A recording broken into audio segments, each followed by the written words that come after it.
तो अब भारत जो प्रोजेक्ट मालदीव में सेटअप करने वाला था, उस प्रोजेक्ट को श्रीलंका में शिफ्ट कर दिया जा रहा है। और मालदीव जो अपने आप को सबसे चालाक समझ रहा था, इसकी अकल और भी ज्यादा ठिकाने लगने वाली है। आपको बता दें कि भारत सरकार अपने पड़ोसी वाले देशों के लिए फॉरेन इन्वेस्टमेंट के लिए पहले से ही प्लान तैयार करके रखती है, जिसमें से कुछ प्रोजेक्ट भारत मालदीव में सेटअप करने वाला था, जिससे मालदीव की अर्थव्यवस्था में काफी बड़ा लाभ होने वाला था। लेकिन मालदीव ने जिस तरह भारत के साथ शुरुआती में ही व्यवहार खराब किया है, इससे भारत मालदीव के साथ अपने संबंध को हटाने के बारे में सोच रहा है। और भारत से मालदीव को जो सुविधाएं पहुंचाई जा रही थीं, उसको बंद करने की प्रक्रिया शुरू हो चुकी है। आपको बता दें कि मालदीव के मोहम्मद मुइज्जू जैसे ही नए राष्ट्रपति बनते हैं, वे भारत के जो सैनिक मालदीव में काम कर रहे थे, उन्हें बाहर निकालने की घोषणा कर देते हैं और ये इंडियन आउट कैंपेन चलाने की बात करते हैं। और दूसरी सबसे बड़ी गलती यह थी कि इन्होंने भारत से मिलने के बजाय तुर्की और चीन जैसे देशों से मिलने का प्लान बनाया। और हाल ही में 2 दिनों पहले मालदीव के राष्ट्रपति मोहम्मद मुइज्जू चीन के दौरे पर गए हुए थे और चीन मालदीव की मदद करने के लिए तैयार हो गया है, जिससे मालदीव की जो भारत पर निर्भरता थी, वह पूरी तरह से खत्म की जा सके। लेकिन जब मालदीव ने चीन के साथ हाथ मिला लिया है, तो भारत भी मालदीव के पेट पर लात मारने की कसर बिल्कुल भी नहीं छोड़ने वाला।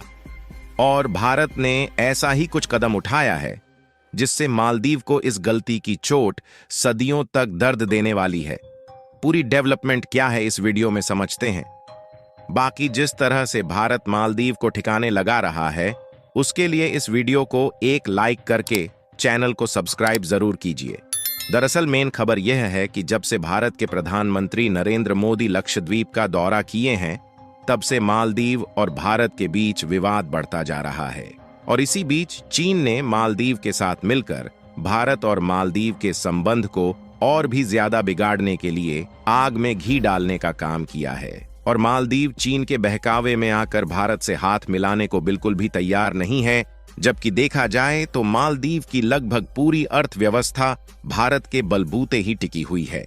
और जब मालदीव भारत का विरोध करने के लिए उतर आया है, तो भारत भी इसमें पीछे रहने वाला नहीं है। और भारत जो इन्वेस्टमेंट पहले मालदीव में करने वाला था, अब उस इन्वेस्टमेंट को श्रीलंका और नेपाल जैसे देशों में शिफ्ट किया जा रहा है, क्योंकि श्रीलंका और नेपाल भारत के पड़ोसी देश हैं, जिनके साथ भारत के संबंध काफी अच्छे हैं। भारत के पड़ोसी देश जैसे कि नेपाल और श्रीलंका के साथ जो भारत के संबंध है, उनको भी चीन ने बिगाड़ने की बहुत कोशिश की, लेकिन भारत के इस मजबूत संबंध को खराब करने में नाकामयाब हुआ। अभी हाल ही में कुछ दिनों पहले भारत के विदेश मंत्री नेपाल के दौरे पर गए हुए थे, जिसमें नेपाल और भारत के बीच कुछ इंपॉर्टेंट डील फाइनल हुई है, जिसमें नेपाल को भारत ने आर्थिक मदद पहुंचाने की बात कही है और नेपाल ने भी भारत को 10,000 मेगावाट बिजली 10 सालों तक देने का वादा किया है। नेपाल और श्रीलंका के संबंध भारत के साथ अब इतने मजबूत हो चुके हैं कि उसे तोड़ना चीन के बस की बात नहीं है। दोस्तों, हमने जिस प्रोजेक्ट को श्रीलंका में सेटअप करने की बात कही थी, वह है पुणे गैस इंडस्ट्री। इस प्रोजेक्ट को पहले मालदीव में सेटअप किया जाना था, लेकिन मालदीव और भारत के इस विवाद की वजह से भारत ने अपना फैसला बदल लिया है। इस प्रोजेक्ट की शुरुआत पुणे की एक गैस इंडस्ट्री और श्रीलंका की एक कंपनी के साथ मिलकर ज्वाइंट वेंचर में किया जाएगा। पुणे गैस इस प्रोजेक्ट का सेटअप 3DH की हेल्प से श्रीलंका में करने जा रही है। और इस प्रोजेक्ट की शुरुआत पूरे गैस कंपनी श्रीलंका में इसलिए करने जा रही है क्योंकि श्रीलंका के ऑर्गेनाइजेशन में इस समय इसकी काफी ज्यादा डिमांड है, जिससे श्रीलंका की इकोनॉमी को एक सही दिशा में आगे बढ़ाया जा सके। क्योंकि इस समय श्रीलंका में डीजल और पेट्रोल के उपयोग को कम करके LPG यानी कि लिक्विड पेट्रोलियम गैस को बढ़ावा दिया जाना है। LPG गैस के एक बड़ी मात्रा में उपयोग से पर्यावरण पॉल्यूशन को आसानी से कंट्रोल किया जा सकेगा। और इस समय लगभग सभी देश रिन्यूएबल एनर्जी पर शिफ्ट हो रहे हैं और डीजल पेट्रोल के उपयोग को पूरी तरह से हटा देना चाहते हैं। आने वाले कुछ सालों बाद केवल इंडस्ट्री और ऑर्गेनाइजेशन में ही डीजल और पेट्रोल का उपयोग रह जाने वाला है।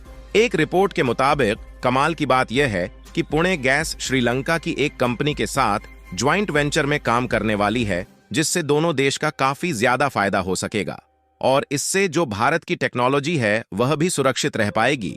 साथ ही पुणे गैस अपनी इंडस्ट्री को एक बड़े लेवल तक एक्सपेंड कर पाएगी। इसके लिए पुणे गैस श्रीलंका के साथ मिलकर एक बड़ा इंफ्रास्ट्रक्चर तैयार करने वाली है। यानी कि कुल मिलाकर भारत मालदीव से पूरी तरह रिलेशन को खत्म करने की तैयारी शुरू कर चुका है और इसका जो नुकसान है वह मालदीव को ही झेलना पड़ेगा। और जिस तरह चीन मालदीव को लालच देकर उसकी मदद करने के लिए तैयार हुआ है, उससे मालदीव और भी कर्ज में डूबता चला जाएगा। खैर, अभी तक भारत हर कठिन परिस्थिति में मालदीव की मदद करता आया है, जिससे मालदीव को कभी भी छोटा देश होने का एहसास नहीं हुआ और भारत के टूरिस्ट एक बड़ी मात्रा में मालदीव घूमने के लिए जाते थे, जिससे मालदीव की अर्थव्यवस्था एस्टेब्लिश बनी हुई थी। अगर 2023 के डाटा को देखा जाए तो लगभग 2 लाख टूरिस्ट भारत से मालदीव छुट्टी बिताने के लिए गए थे और इन टूरिस्ट की संख्या मालदीव की कुल आबादी का लगभग आधा है। इसके अलावा भी मालदीव को खाने पीने के सभी आइटम समेत टेक्सटाइल प्रोडक्ट भी भारत ही एक्सपोर्ट करता था। हालांकि इसमें चीन का भी योगदान था, लेकिन मालदीव को इसकी हाई कास्ट चुकानी पड़ती थी और चीन से जो टूरिस्ट मालदीव आते थे उनकी संख्या भी भारतीय टूरिस्ट की अपेक्षा बहुत ही कम थी। यानी कि जो मोटा मोटा फायदा होता था मालदीव को, वह केवल भारत से ही होता था। यहां तक कि मालदीव अभी भारत से कर्जदार है, लेकिन अब मालदीव ने चीन के साथ हाथ मिलाकर अपने ही पैरों पर कुल्हाड़ी मार ली है और जो मालदीव की बनी बनाई अर्थव्यवस्था थी उसको भी मिटाने की तैयारी खुद मालदीव के राष्ट्रपति ने शुरू कर दी है। श्रीलंका में पुणे गैस के प्रोजेक्ट को शिफ्ट करके केवल भारत ने मालदीव के खिलाफ पहला कदम उठाया है और न जाने कितने प्रोजेक्ट मालदीव की बजाय अन्य देशों में शिफ्ट किए जाएंगे। और भारत के जो टूरिस्ट मालदीव घूमने के लिए जाते थे उन्होंने भी एयर टिकट और होटल्स की बुकिंग को कैंसिल कर दिया है और लक्षद्वीप की बुकिंग इतनी तेजी के साथ हो रही है कि इसका योगदान भारत की इकोनॉमी में एक बहुत बड़ा प्रभाव डालने वाला है।